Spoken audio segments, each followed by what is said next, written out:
रितु और सुरेश एक ही कॉलेज में पढ़ते थे।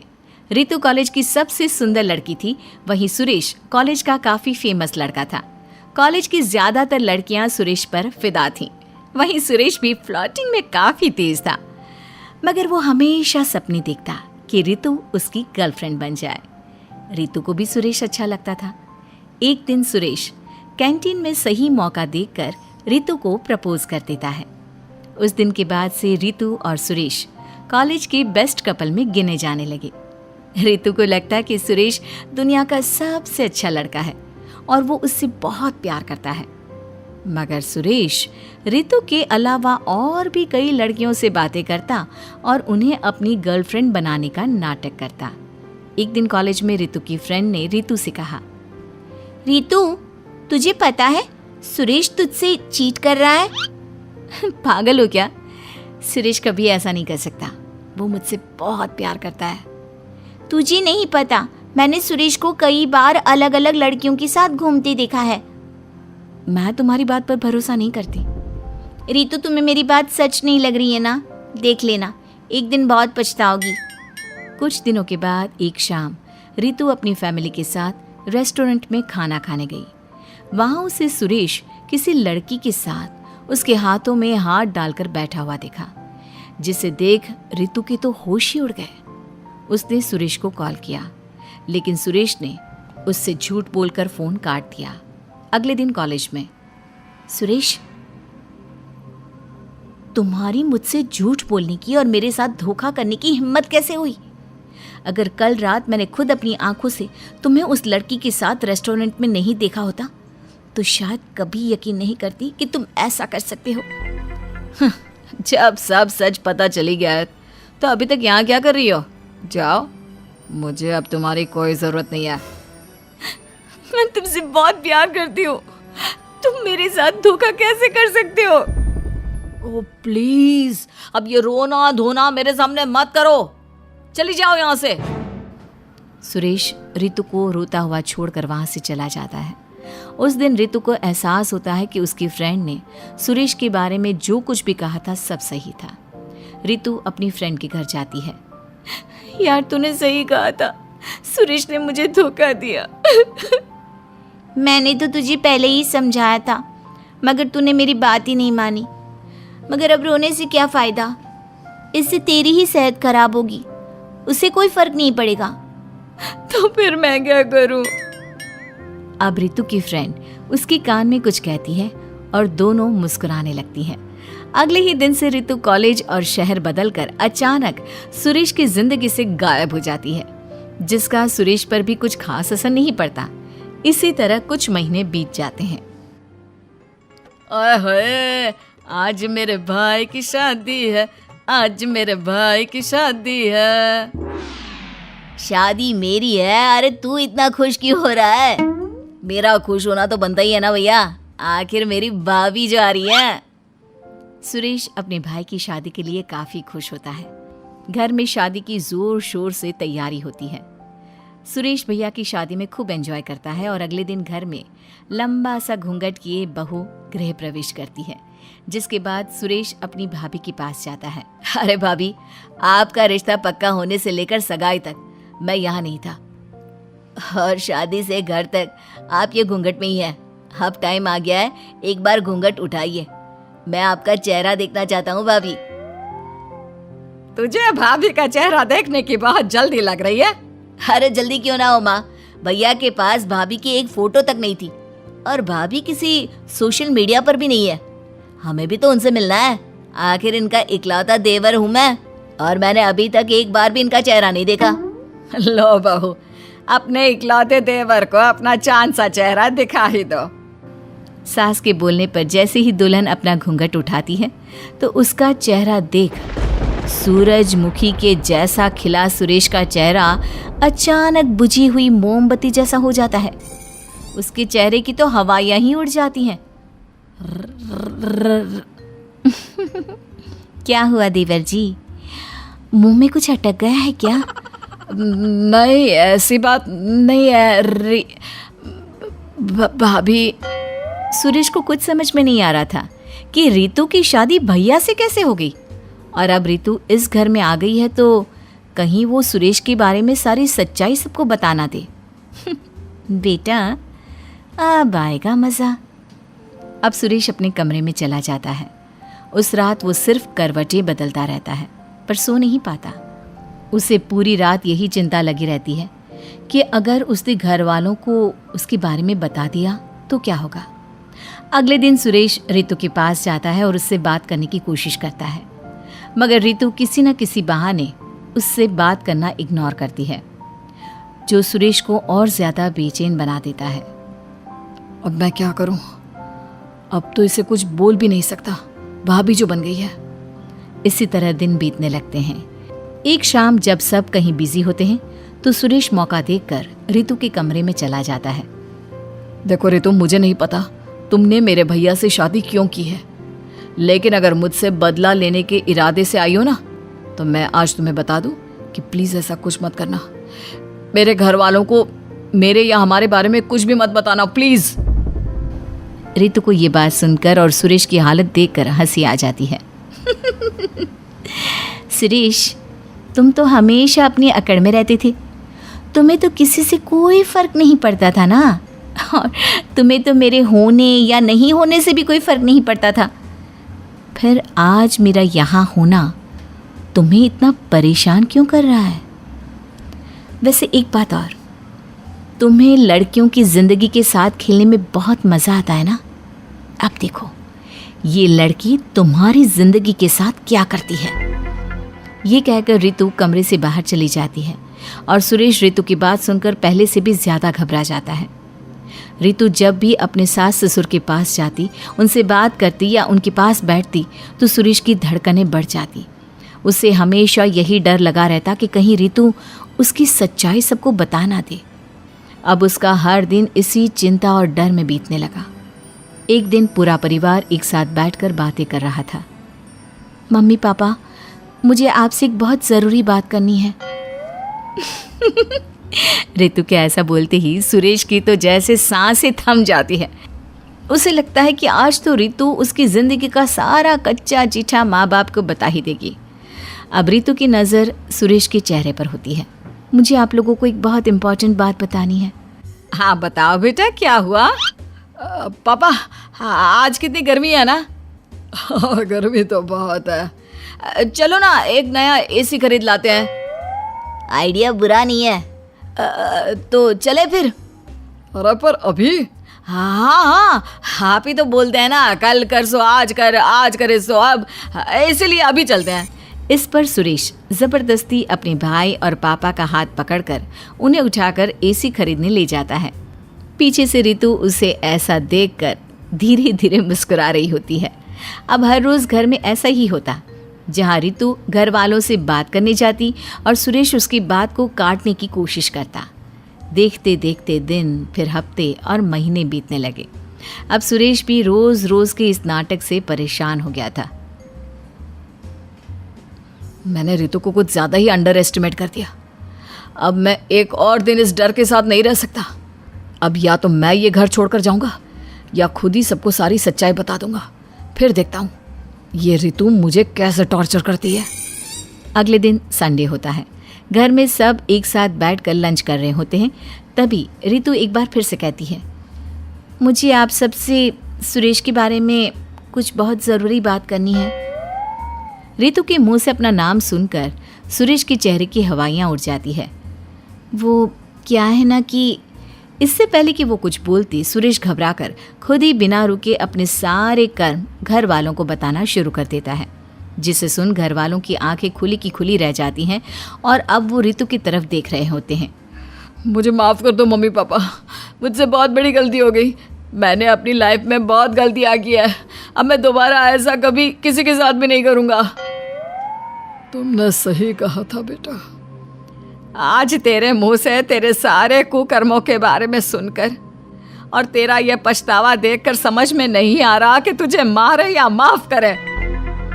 हमारा मकसद इसे इसकी गलतियों का एहसास दिलाना था, जो शायद इसे हो गया है। क्यों? क्या मतलब? मतलब मैंने शादी से पहले ही घर में सबको हमारे और तुम्हारे बारे में सब कुछ बता दिया था। बस तभी से हमें तुम्हारे रियलाइजेशन का इंतज़ार था, जो अब तुम्हें शायद समझ में आ गया है। तो मैं पक्का इसका पश्चाताप करूँगा।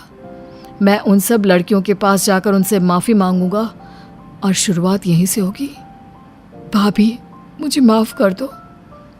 ये कहकर सुरेश रितु के पैर छूकर उससे माफ़ी मांगता है और साथ साथ उन सभी लड़कियों से माफ़ी मांगता है जिसका उसने दिल दुखाया था। सुंदर नगर की श्वेता की शादी मोहित से होती है।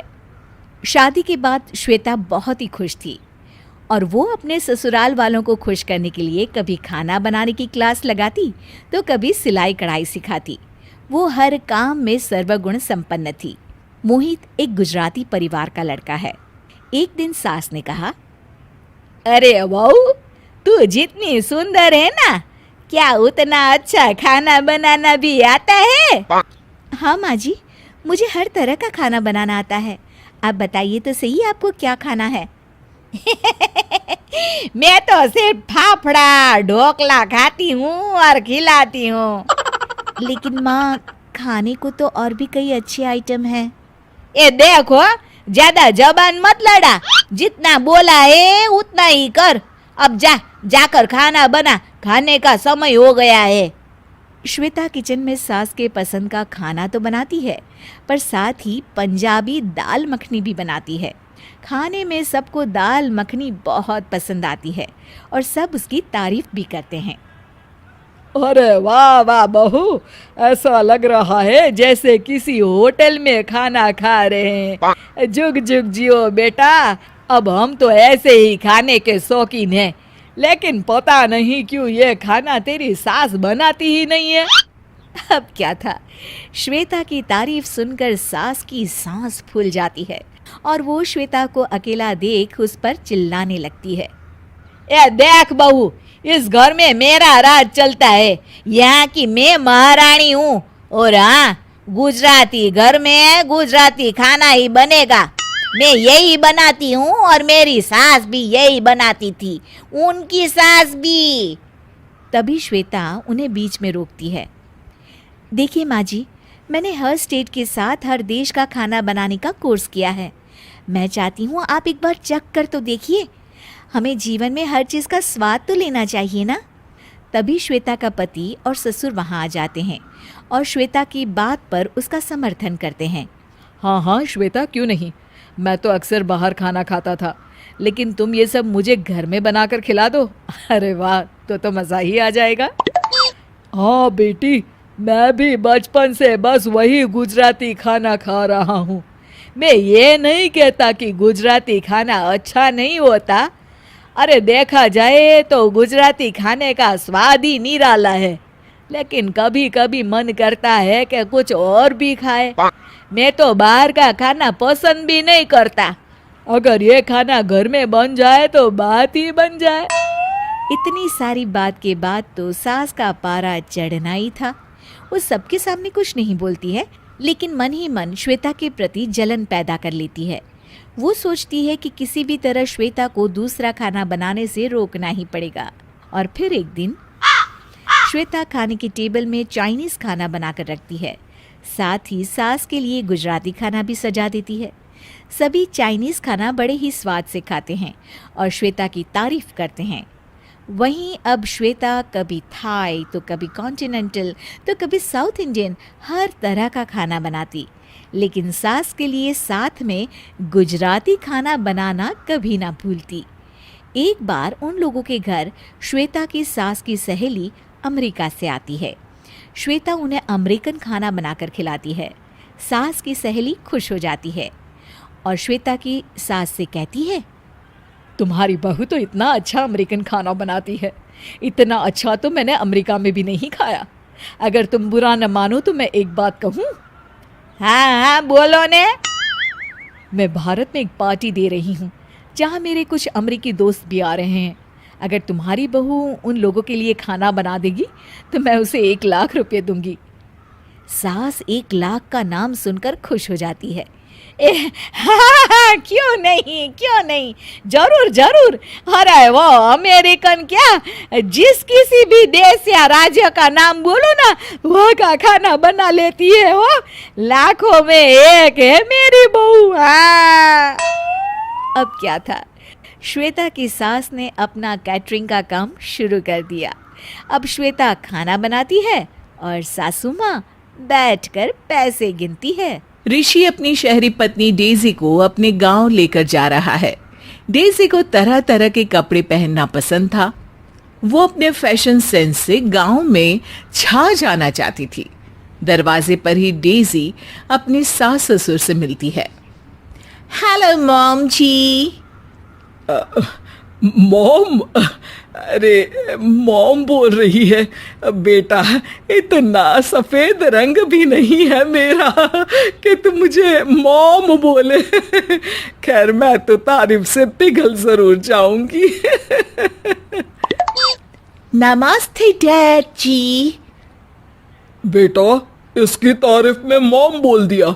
अरे मुझे कपूर ही बोल देती, मुझे तो सीधे डैड ही कर दिया। अरे अभी से मार रही हो। ऋषि अपने माता पिता को मॉम और डैड का मतलब समझाता है। अगली सुबह डेजी उठकर आंगन में जाती है। बेबी उठो, जल्दी उठो। अरे इतनी सुबह सुबह क्या हो गया बेबी? बेबी, तुमने बताया नहीं कि हमारे घर के फ्लोर रोज पेंट होता है। ये ऑयल पेंट होता है क्या? ये अभी भी गीला है। ऐसा कहकर डेजी गोबर सूंघने लगती है। इसे ना लीपना कहते हैं, और ये पेंट नहीं, गोबर है। Oh shit. हाँ, शिट ही है ये, पर गाय भैंस का शिट है। अगर हम गाय को सूखी घास खिलाते हैं तो क्या वो पीले रंग का गोबर करती है, और अगर गीली घास खिलाने पर हरे रंग का? अब मैं इस सवाल का जवाब दे दूंगा, पर पहले ये बताओ, तुम्हारे दिमाग में इतना गोबर कहाँ से आया? बेबी, अच्छे से बात करो ना बेबी मुझसे। आंगन लीप रही महिलाएं इस बात पे हंसती हैं। तभी वहां सास आ जाती है। बेबी? अरे बबुआ, ये तुमको बेबी काहे बोल रही है? तुम क्या दूध पीते बच्चे हो? अरे तुम तो चाय पीते जवान हो। माँ, बेबी मतलब? पता है, बेबी मतलब नन्हा सा बच्चा, जो तुम हो मेरे। अरे पर क्या ये तुम्हारी अम्मा है? ठीक है, तो इनको बाबू बोलूं क्या? अरे बाबू तो हमारे नौकर का नाम है। तुम ऋषि को ए जी या ओ जी करके बुलाया करो ना। हाँ, पहली बार ए जी बोलूंगी, फिर नहीं सुना तो बी जी, फिर सी जी, फिर डी जी, फिर ई जी, एफ जी। अरे बस, ऐसे बुलाओगी तो कभी नहीं आऊंगा। एबीसीडी में कोई बुलाता है क्या? आप सही कह रहे हो। ऐसे अगर जेड तक बुलाऊंगी तो आप पति जी से जेड जी बन जाओगी। जेठ जी? अरे नहीं बेटा, तू बेबी, बाबा, बाबू, बब्बन, बैंगन, भरता, जो बुलाना है बुला ले। जेठ जी? अरे नाना, जेठ जी मत बुला, गांव वाले हंसेंगे। आंगन लीपती औरतें हंसने लगती है। उन्हें हंसता देखकर सास ने डेजी से कहा, अब चलो, मैं ना तुमको गांव घुमा लाती हूँ। डेजी जल्दी से कपड़े बदल कर आ जाती है। उसने बहुत फैशनेबल कपड़े पहने हैं और हील्स वाली सैंडल्स भी। सास बहू को गांव की सैर करवाने ले जाती है। रास्ते में सास बहू से कहती है, बहू, ऐसे कपड़े नहीं पहनने थे, नजर लग जाएगी। सासू जी, इसीलिए तो पहने कि सबकी नजर मुझ पर लगी रहे। और वो डंडी वाली चप्पल भी नहीं पहननी थी। अरे कीचड़ मिट्टी होगा रास्ते में। डंडी वाली चप्पल नहीं, हील वाली सैंडल। वो इसलिए तो पाँव में होती है कि पाँव को कीचड़ ना लगे। अरे ठीक है बेटा, तुम शहर से आई हो, तुम ज्यादा समझदार हो। जैसा तुम्हारा मन। आगे रास्ते में उन्हें एक मंदिर दिखता है। बहू, ये हमारे परिवार का मंदिर है। परिवार मतलब अंदर आप लोगों की मूर्ति है? अरे बेटा, हमारी मूर्ति नहीं, मतलब हमारे परिवार ने बनवाया है, इसीलिए हमारा मंदिर बोल दिया। ये हमारे कुल देवता का मंदिर है। कुल देवता, वाओ, कुल देवता। क्या वो बहुत ठंडे हैं? और उनकी आरती ओम जय ठंडा ठंडा कूल कूल देवा, स्वामी जय ठंडा कूल देवा, ऐसे गाते हैं क्या? उनकी तो प्रसाद भी कूल रहती होगी ना? हे राम, ये कैसी बहू मिली है? मेरी जैसा तो कोई भी नहीं होगा कहीं भी। हाँ बेटा, तेरे जैसा कहीं होना भी नहीं चाहिए। इतने में ही आगे रास्ते में कीचड़ आ जाता है। सास कहती है, अरे बेटा, आराम से चलना, वरना वो क्या कहते हैं कि तुम्हारी भाषा में ओह शिट हो जाएगा। अब टेंशन मत लो सासू माँ, हिल वाली सैंडल मेरे पाँव गीले होने से बचा लेगी। फिर भी बहू, मेरा हाथ तो पकड़ ले, निकल जाओगी आराम से। माँ जी, अब भी ना, मैं कोई छोटी सी बच्ची थोड़ी ना हूँ।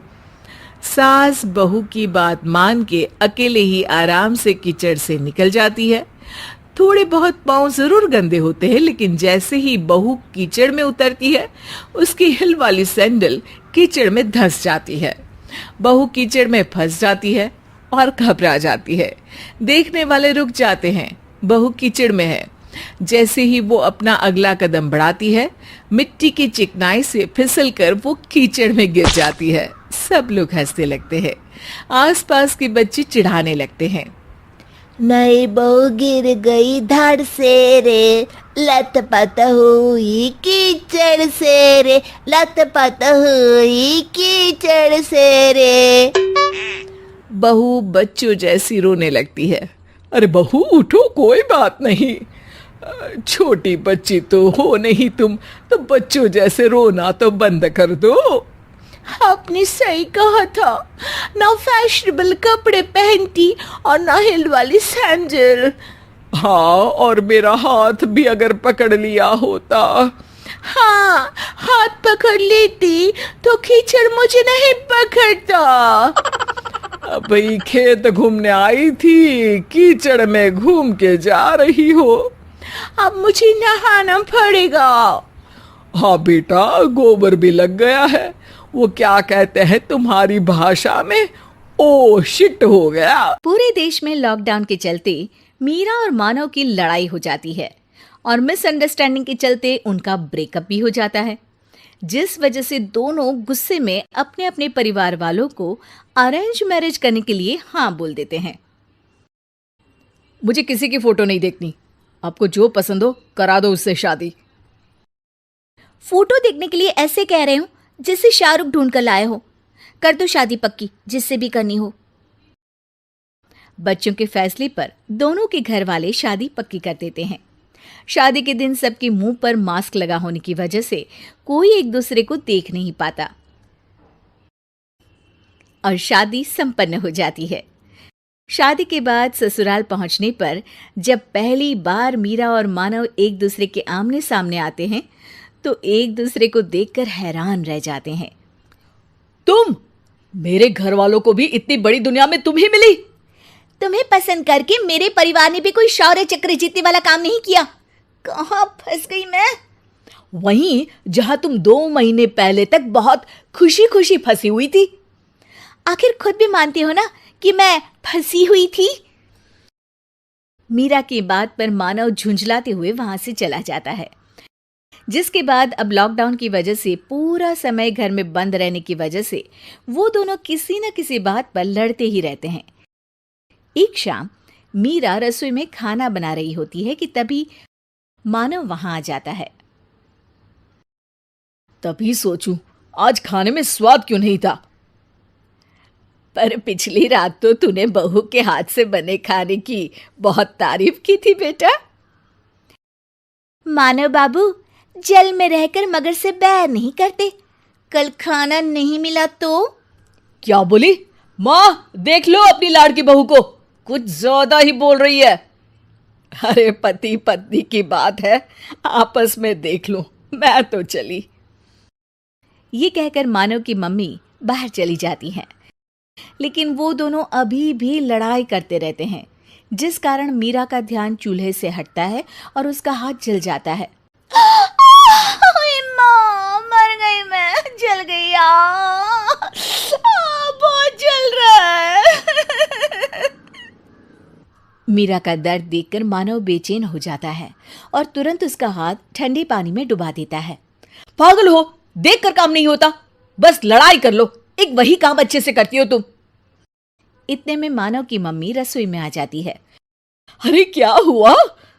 रखो अपनी बहू का ध्यान, कहीं इसका इल्जाम भी मुझ पर ही ना लगा दे कि मैंने जला दिया। इसके बाद कुछ दिन तक दोनों के बीच कोई लड़ाई नहीं होती, लेकिन एक दूसरे को परेशान किए बिना दोनों का मन भी नहीं लगता। इसीलिए एक शाम खाने से पहले सबसे नजर बचाकर मानव अचार की बरनी का ढक्कन टाइट कर देता है और फिर खाना खाते हुए मीरा से अचार मांगता है। इस मरजाने ढक्कन को क्या हुआ? इतना टाइट किससे कर दिया?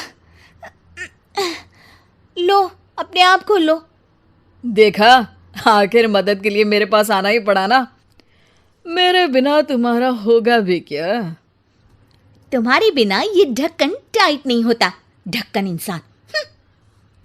ये कहकर मीरा बरनी लेकर रसोई में वापस चली जाती है। अगले सुबह बरनी का बदला लेते हुए मीरा मानव के नाश्ते में मिर्च तेज कर देती है, जिसे खाते ही मानव के कानों से धुआं निकलने लगता है। वो क्या है ना, मैंने सोचा जब जुबान इतनी तीखी हो गई है तो खाना भी तीखा ही पसंद करने लगे होगे। कम से कम जहरीली तो नहीं हुई? इस तरह उन दोनों की ये नोक झोंक हर रोज चलती रहती, जो शुरू शुरू में घर वालों को बहुत मजेदार लगती है, लेकिन कुछ ही दिनों में वो सब उनसे परेशान होने लगते हैं। ए तोता मैना की जोड़ी, पूरा समय किट किट किट किट। एक तो लॉकडाउन ने दिमाग का दही कर रखा है, ऊपर से तुम दोनों का तू मैं। अरे कभी खुद शांति से जी कर हमें भी शांति का दान दे दो ना। सास की बात सुनकर मीरा चुपचाप वहां से चली जाती है। वाह मेरी माँ, तुमने तो एक बार में ही इस चैटर बॉक्स को बंद कर दिया। एक लाफे में मैं तेरा मुंह भी बंद कर सकती हूँ, दिखाऊं? अब ये लो मम्मी, मैंने क्या किया? शादी आपने कराई, बहू आप लेकर आई और इल्जाम मुझ पर। और शादी से पहले उस बहू से तेरी जो आशिकी थी वो, उस पर 2 शब्द पसंद करेंगे बोलना। मम्मी की इस बात का मानव के पास कोई जवाब नहीं होता, जिस पर वो उसे समझाते हुए बोलती है। तुम दोनों के बीच क्या हुआ वो तुम जानो, लेकिन अब सब कुछ अलग और नया है, इसीलिए पुरानी बातों को सुलझाकर सब कुछ नए तरीके से शुरू करने की कोशिश करो बेटा। मम्मी की बात से सोच में पड़कर मानव वहां से चला जाता है। एक शाम मानव और मीरा साथ बैठकर सभी बातों पर डिस्कशन कर रहे होते हैं, जिसके चलते उनकी लड़ाई और गलतफहमी में हुए ब्रेकअप की सच्चाई सामने आती है। अरे, हम इतने लल्लू कैसे हो सकते हैं? बिना कुछ जाने बुझे लड़ाई करके बैठ गए और बेवकूफ की तरह शादी के लिए भी हाँ कर दिया। और अनजाने में ही सही, हमारी शादी नहीं होती तो हमारा क्या होता? सच कहूं, मैं तुमसे बहुत प्यार करता हूं। I am sorry Meera. I am sorry too and I love you too Manav. आज के बाद हम कभी लड़ाई नहीं करेंगे। चल झूठी। पिछले एपिसोड में आपने देखा कि कैसे मीना की फिजूल खर्ची और ओवर शॉपिंग के कारण उसके पति और सास दोनों ही परेशान रहते हैं। आगे। अरे मीना, ये पकड़, मेरी और मेरी बेटी की शादी। हमारे इतने भी बुरे दिन नहीं आए कि हम वैसी ही साड़ी पहने जैसे हमारी काम वाली बाई पहनती है। ना माँ जी ना, पॉजिटिव थिंकिंग रखिए। ये क्यों सोच रही है कि आपने काम वाली जैसी साड़ी पहनी? ये सोचिए कि काम वाली ने आपकी जैसी साड़ी पहनी है। अरे चुप कर, बात तो एक ही है ना। और हाँ बहू, यहाँ कोई पैसों का पेड़ नहीं है जो तू ऊट पटांग खरीदारी करती रहती है। बस माँ जी बस, आज के बाद मैं आप लोगों से कभी भी पैसे नहीं लूंगी। ये कहकर वो वहां से चली जाती है। अगले दिन मीना फिर ढेर सारी पैकेट्स लेकर घर में घुसती है। सास और पति की आंखें ये देखकर फूटी की फूटी रह जाती है। इस बार तो मीना हर बार से भी ज्यादा महंगे सामान लेकर आती है। मीना पंकज को दिखाती है, ये देखिए जी कितनी महंगी घड़ी है, पूरे 10% कम रेट में मिली है, वो भी बड़े मॉल में। अरे ये कहाँ से आई? मीना आखिर तुम पैसे कहाँ से ला रही हो? जरूर अपने गहने बेच रही होगी, तभी तो इतने महंगे सामान खरीद रही है। अरे सासू माँ, मीना नाम है मेरा, मीना। मेरा काम खरीदारी करना है, बेचना नहीं। ये बोलकर मीना वहां से चली जाती है। अब तो रोज ही मीना बाजार जाती और ढेर सारा सामान लाती।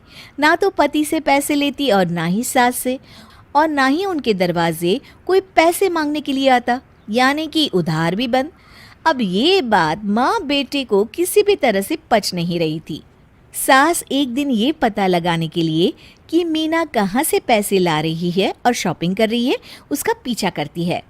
वो उसके पीछे पीछे मॉल तक जाती है, जहाँ वो देखती है कि पहले तो मीना ढेर सारा सामान ले रही है और फिर पर्स से कुछ निकाल कर बिलिंग करवा रही है, फिर बिल पर्स में रखकर वापस आ रही है।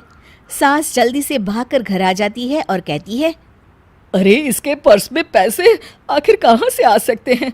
आज तो मौका देकर इसका पर्स देखना ही होगा। मीना घर आती है, साथ ढेर सारा सामान होता है। वो इस बार सास को बिना दिखाए ही अपने कमरे में चली जाती है। सास भी मौके की तलाश में बैठती है कि तभी वो मीना को आवाज देती है, मीना, अरे ओ मीना, जरा एक कप गरम गरम चाय दो, पिला दे। हाँ हाँ क्यों नहीं, मैंने आज ही ऑटोमेटिक मशीन खरीदी है, उसी में चाय बनाकर देती हूँ। ये कहकर मीना बड़ा सा बॉक्स लेकर किचन में चली जाती है और सास मौका देखकर उसके कमरे में जाती है और बहू का पर्स खोलकर देखती है, लेकिन उसमें उसे कोई पैसे दिखाई नहीं देते। वो वापस आकर बैठ जाती है। मीना उन्हें चाय देती है, लेकिन चाय पीते ही सास पूरी चाय थूक देती है। छी छी, ये चाय पीकर लग रहा है जैसे खाली पानी में चीनी उबाल दी हो। ओहो, बड़े बड़े लोगों के घर ऐसी ही चाय बनती है माँ जी, मशीनी चाय। नहीं बनना मुझे बड़े लोग। अरे चुपचाप जा और अदरक कूटकर अच्छी सी चाय बना कर ले आ। मीना बड़बड़ कर कर वहाँ से चली जाती है। वहीं पास बैठकर सास सोचती है कि आखिर इसके पास पैसे आ कहाँ से रहे हैं जो रोज शॉपिंग करती है। सास शाम को पंकज को सारी बात बताती है। वो उसे बताती है कि कैसे उसने मीना का पीछा किया और मीना ने अपने पर्स से ही सारी बिलिंग की है। फिर दोनों सोच में पड़ जाते हैं कि आखिर पैसे आ कहाँ से रहे हैं। एक दिन सास और पंकज दोनों को ही इस सवाल का जवाब मिल जाता है जब एक बार फिर से घर के दरवाजे की घंटी बजती है। पंकज जैसे ही दरवाज़ा खोलता है, सामने एक आदमी खड़ा होता है। सर, पंकज जी का घर यही है? जी हाँ, मैं ही हूँ पंकज, बताइए। सर, मैं LIC बैंक से आया हूँ। आपका 3 लाख का बिल पेंडिंग है, कब तक पूरा भरेंगे? पंकज हैरान हो जाता है। तभी वहाँ मीना आ जाती है। देखिए, आप लोगों ने मुझे पैसे देने से मना कर दिया था ना, तो मैंने क्रेडिट कार्ड बनवा लिया था। बस फिर क्या था, एक बार फिर से सास और पंकज सर पकड़कर बैठ जाते हैं।